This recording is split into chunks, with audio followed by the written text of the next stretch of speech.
Lo pernah gak sih ngerasain kalau coding tuh kayak susah banget? Kayak misalnya lo udah belajar keras, tapi tetap aja nih nggak paham-paham.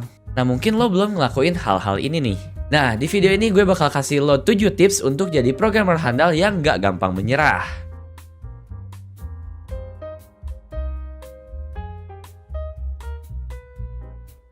Yang pertama, mulai dengan fundamental yang kuat. Gue juga dulu ketika belajar coding pengen buru-buru nih, pengen cepet-cepet bikin aplikasi yang keren. Tapi ujung-ujungnya malah keteteran sendiri. Karena gue di sana nge-skip basic-basicnya, fundamentalnya, dan langsung loncat ke framework waktu itu. Waktu itu gue inget banget dari belajar PHP tuh langsung loncat ke Laravel. Padahal PHP-nya sendiri tuh belum terlalu paham.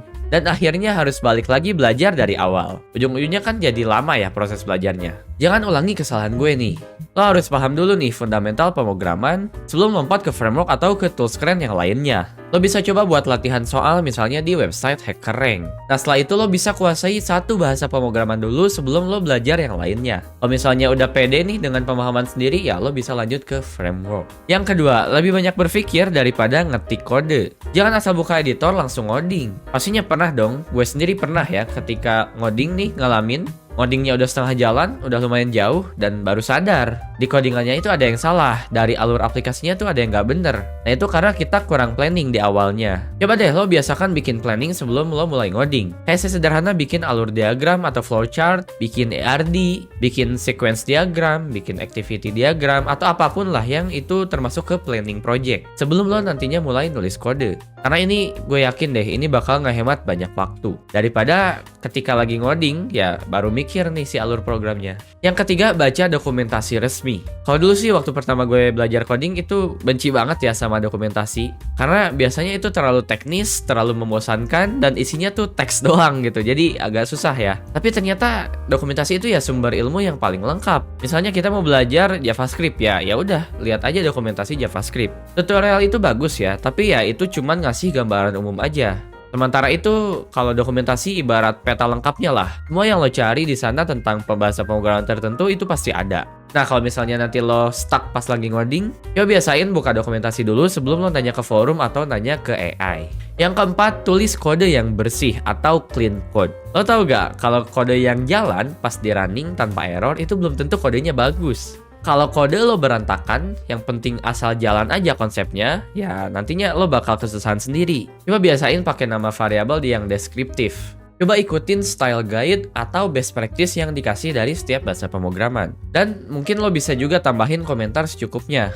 Supaya nanti lo paham nih ketika lo nanti maintenance atau ngasih kode ke orang lain itu paham konsepnya. Percaya deh nantinya lo bakal bersyukur banget ketika sudah masuk ke tahap maintenance. Apalagi kalau aplikasinya tuh udah skala besar gitu. Yang kelima, kuasai teknik debugging. Lo bakal sering nemu bug, itu pasti. Ngoding itu berkaitan sama bug. Gak mungkin pas ngoding gak ketemu bug. Tapi cara lo ngehandle bug itu tuh yang jadi nilai plus. Yang bikin lo jadi programmer yang lebih baik. Jangan asal ngubah kode atau ngediemin si kode dan berharap bug itu ya benar dengan sendirinya. Coba gunain teknik debugging kayak misalnya print statement, rubber duck debugging, atau bisa pakai debugger tools bawaan code editor. Biasanya ada tuh tiap code editor untuk tools debuggingnya. Yang keenam, bangun relasi dengan programmer yang lain.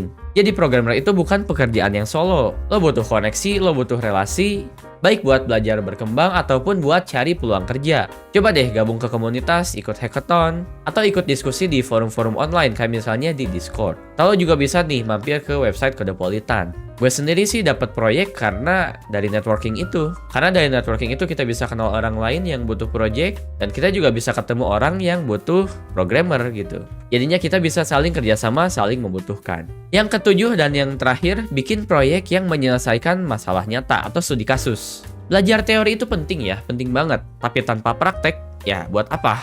Lo nggak akan berkembang kalau misalnya lo nonton tutorial doang, belajar teorinya doang. Coba deh bikin proyek kecil yang minimal lo bisa pakai sendiri. Atau ya lebih bagus kalau misalnya bisa dipakai oleh orang lain. Misalnya nih, lo sering lupa jadwal sama jadwal harian lo. Lo bisa bikin app reminder sendiri. Dengan begitu lo nggak cuma belajar, tapi juga lo bisa punya sesuatu yang bisa dipamerin di portofolionya nanti. Jadi nantinya ketika ditanya sama orang lain, jadi programmer udah bisa bikin apa nih? Nah, lo enak kan jawabnya? Udah bisa bikin A, B, C, D, E, F, G. Daripada hanya sekedar nontonin tutorial doang. Jadi mana nih dari 7 tips ini yang paling relate sama lo? Atau punya tips lainnya mungkin? Boleh tulis di kolom komentar. Jangan lupa like, comment, subscribe, dan nyalain lonceng notifikasinya supaya lo gak ketinggalan video terbaru dari channel Kodepolitan. Sampai jumpa di video selanjutnya.